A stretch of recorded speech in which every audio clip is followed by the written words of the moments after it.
Work as we know it. For a growing number of creatives in their 40s and 50s, the rise of social media and artificial intelligence is upending their careers. New York Times reporter Stephen Kurtz, who got his start at a magazine, has witnessed many in the, quote, unhappy middle experience this tough challenge. And he speaks to Michelle Martin about their struggles. Thanks, Bianna. Stephen Kurtz, thank you so much for joining us. Thank you for having me. You recently wrote a piece that I know got a lot of attention and sparked a lot of conversation. It was about how Gen X creatives, people who came of age in the analog era, people who are should be fully launched in their careers, are basically seeing their careers disappear. I'm thinking here about, advertising, media, design, photography, things of that nature. And just the whole world has changed. So what gave you the idea? Well, yeah, I'm talking about a certain slice of Gen X. I mean, not doctors and bankers and construction workers. I'm talking specifically about people who went into media and image making in the 1990s. And, these people and myself are now in their 40s and 50s. I'm Gen X as well. And if you're my age and you're in one of these fields, you either know people who this has happened to, where their job has basically become obsolete, or they're really struggling in their career, or, it's happened to you, or you're one of the lucky survivors and you're afraid it's going to happen to you, and you're wondering how long you can hold out in one of these industries. And I felt like there was really kind of like a quiet agony and a quiet grief out there. People don't necessarily want to talk about their finances or the fact that their career isn't going well. And so I wanted to pursue that and investigate that in the story. Was there kind of a eureka moment or a data point or something that got your attention that made you understand that this isn't just, the people but what was it made you understand that this isn't just a small thing? I mean, it was not a piece of data. It was anecdotal, but it was so overwhelming. I mean, I knew a dozen or more people in this situation, not just magazine journalists where, the world I come from, but photographers and graphic designers and ad people and everyone I knew people, in this situation. And just talking to people, you could see people were struggling. And these industries, I mean, the other thing is personal experience. I started in magazines at Time Inc. in 1999. So I have lived this. I've seen what's happened. And so having that personal experience, the piece also kind of grew out of that. I'm thinking about all these great legacy print magazines that would come out regularly with beautiful photography. So do you have any numbers to sort of give us the scope of it before you get into some of the individual stories? Well, I don't have numbers, but I will talk about that abundance. What you have to think about is, a lot of magazines are gone. The magazines that remain have skeletal staffs. So all the copy editors and the fact checkers and the layers of editing and the staff writers at those magazines, those magazines are running lean and mean if they exist now. And the same thing with streamers. Yes, there's an abundance of shows, but a Netflix does not order as many episodes per season as the networks did in the 90s, in the days of ER and Friends. And shows tend to, they don't last as long. So you have The White Lotus, which captures everybody's attention, but it's had 3 seasons over the course of several years. And so all the writing staff, the crews on those shows, advertising has switched over to influencer marketing and social media influencers. And so you don't need the prop stylist and the fashion stylist and the hair and makeup person and the photographer, and the photographer's assistant. All those jobs are gone. And those were people's livelihoods. And then you think about AI. I mean, you have one data point in your piece. You say that by 2030, the U.S. is expected to lose some 32,000 ad agency jobs to AI. That's right. It's like 7.5% of the current workforce. And already advertising agencies have merged and the industry has contracted. And AI is coming. And, you think about, well, if you're in your 40s and 50s, can you retrain? But let's take an example. Let's say you're a sound editor for film and TV, and then AI comes and there's an AI program that does that job. There's no amount of training that you can get to keep your job. AI is now going to do that job, and AI is going to come for copy editing and fact checking and copywriting at ad agencies. Let's say you're a graphic designer and you've had a robust career and you're very talented and you spent 15, 20 years learning your craft. Well, graphic design can get outsourced to foreign countries where the workers will do it for much less and the quality is good. And so you've been dealing with that. And now here comes AI, and AI will do graphic design. And if I'm the company, if I'm the brand or the business, I'll just use the AI software and won't hire the graphic designer. And so then what do you do when you're 55 years old and you're a graphic designer? The chief economist of the job recruiting website Glassdoor found that Gen X workers now account for about 25% of all unemployed workers, and they're taking longer to find new jobs. You were saying that part of the issue for Gen X in particular is what you call cursed timing. Will you talk a little bit about that? What was the curse of their time? Yes, I'm glad you brought that up. You know, every generation has its burdens. And if you have a 40-year career, there's going to be technological change in your career. But, you know, let's look at the baby boomers, for example. They're now in their 60s and 70s. The more years of their career were spent in the boom times. And that meant they could have higher salaries. And that meant that they maybe, you know, if they were good with their money, they had the possibility to sock away money for retirement and buy a house. And then let's say you're Gen Z or millennials. You've seen this coming. You know, maybe you didn't get into advertising or you didn't become a freelance photographer because you saw what was happening by the time you got out of school. And you're also digitally native. And so you understand, you know, Instagram and digital technology and TikTok, and maybe you're not afraid of AI. But if you're Gen X and you're in your 40s and 50s, you are in the unhappy middle. You know, you had 10 to 15 years of a career before things started to get shaky. You're 10 years away from retirement. You know, and let's also, you know, you're dealing with children, maybe trying to pay for college education. You've got a mortgage. Maybe you're dealing with elder care. And let's also not forget that a lot of these jobs, they were fun. They were really interesting and creative, but they weren't necessarily highly compensated. You know, I mean, my first job when I got into magazines as an editorial assistant, I think I made $27,000.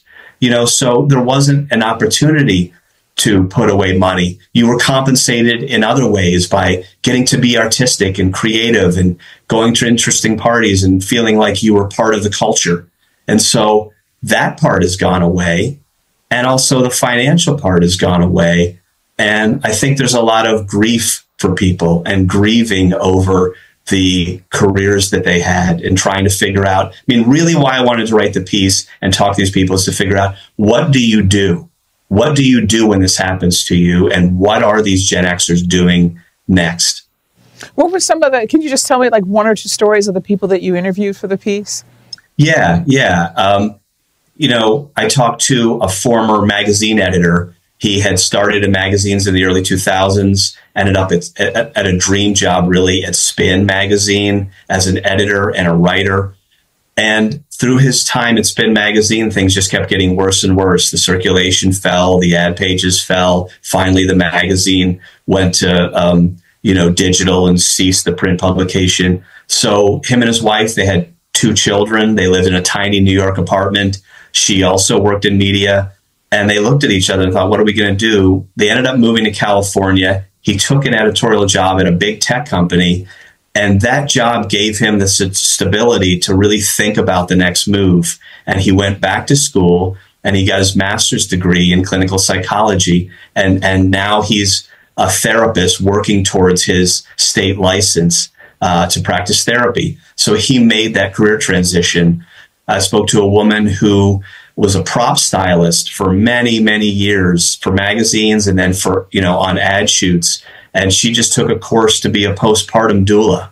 I think some of these soft skill jobs, you know, therapy where it's analytical, being, running a business, the woman who's becoming a postpartum doula, the kind of job, the analytical skills and the interviewing and talking to people and listening that comes out of, working in media, I think can translate to a lot of other careers. I know that you spoke of the sort of sense of grief that people have, but these sound like success stories to me. Therapists, counselors, doulas, all these people, those are contributing to society. So how it should, is that really terrible? No, that's not terrible at all. The guy who started the store, the surf store and the surf brand, I think he's very happy he made the decision. The guy who worked at a rock magazine and became a therapist, a part of him is still kind of, dealing with, this transition. These were jobs that, for better or worse, I think, became people's identity. He was the rock guy at Spin magazine, or someone else was the cool freelance photographer who got to fly all over the world. And these were dynamic jobs. They were really interesting jobs. And even if you find something else gainfully, it's sort of, after doing something for 25 or 30 years, it's difficult. I talked to somebody who rose to become an editor-in-chief of a magazine, and he read the writing on the wall and he jumped to software several years ago. And he said to me, I still look across the fence at my colleagues in magazines, and I still look at job openings in magazines, because in my heart of hearts, that's where I would rather be. And, he took the job in software because he needed to pay the bills. The woman who took the doula course, she's just now starting this process. And it's a long process. She took this course, but there's a certification process and several more courses. And also she's trying to raise a child and live in New York City. And where do you have the resources to just take time off to go back and completely do a different career? Well, no, that's one of the points that you made, is that people who are in their kind of 40s, that's where the family responsibilities really start to kind of kick in. That's right. It is difficult, and it's hard to make that pivot, and it's hard to go back to school full time if you need to go back to school full time. I said this, we got over 1,000 comments for this story. It became the kind of story that I think it allowed people who were thinking these things, or maybe having private conversations, to have a more public conversation about this. And I responded in the comments that I don't want this piece to be woe is Gen X. It's like, Gen X is cursed. Gen X is resilient, and Gen X is independent. The Gen Xers are the latchkey kids, and, they're very resilient, and they've lived through recessions before. And I think Gen Xers will figure it out. These Gen X creatives will figure it out. It's just that this is that period of time where they've come to the end of the road in their old careers, I think, for a lot of people. And so they are in that process now of thinking, what is next? Does this say something about the place of work in America, that we are very invested in work, in the work that we do? And is it that the work that we do becomes who we are? And I do wonder if that's something having to do with these professions that people chose, as opposed to things that they just had to do. And so, you know what I mean? I'm just wondering if some of that sense of grief comes from the fact that this is a generation that had the choice of what to do. Yes, it's certainly for the folks that I'm writing about. Yes, and that was a choice to go into these careers, these creative careers. And you're right. I think they, in some cases, people probably did over-identify. That you weren't becoming a freelance photographer or copy editor or something else, or a sound editor or audio engineer to get rich. These were kind of passion jobs in a way, and it was exciting to be able to make a living at them, to go around and say that you worked in a recording studio and got to work with bands, or, you wrote at a magazine for a living. That was a cool thing. And yes, I think the grief comes from maybe over-identifying. And I also think, and it's, I didn't think about this necessarily when I was reporting, but reading through those 1,000 or more comments, I think the creative Gen Xers that I'm writing about here are really just sort of the tip of this.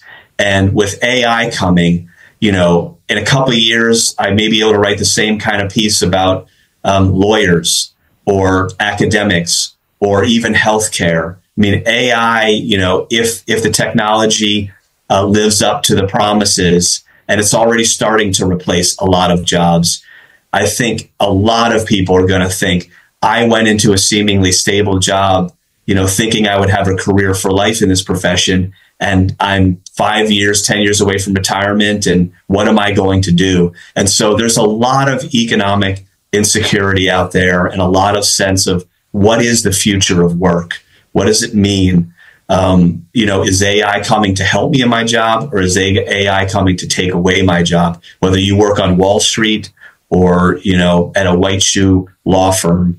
And so, I think that this tapped into that, albeit in talking about a specific group of people. What you're saying here makes me think, I wonder how this is going to play out in our politics, because we tend to think of, creatives, it's a stereotype, okay, but as more on the progressive side, right? I do wonder whether if there's this massive disruption that leads to all these feelings as well as changed economic circumstances is going to affect our politics. I mean, I'm from the Rust Belt. I'm from a small industrial town in Pennsylvania.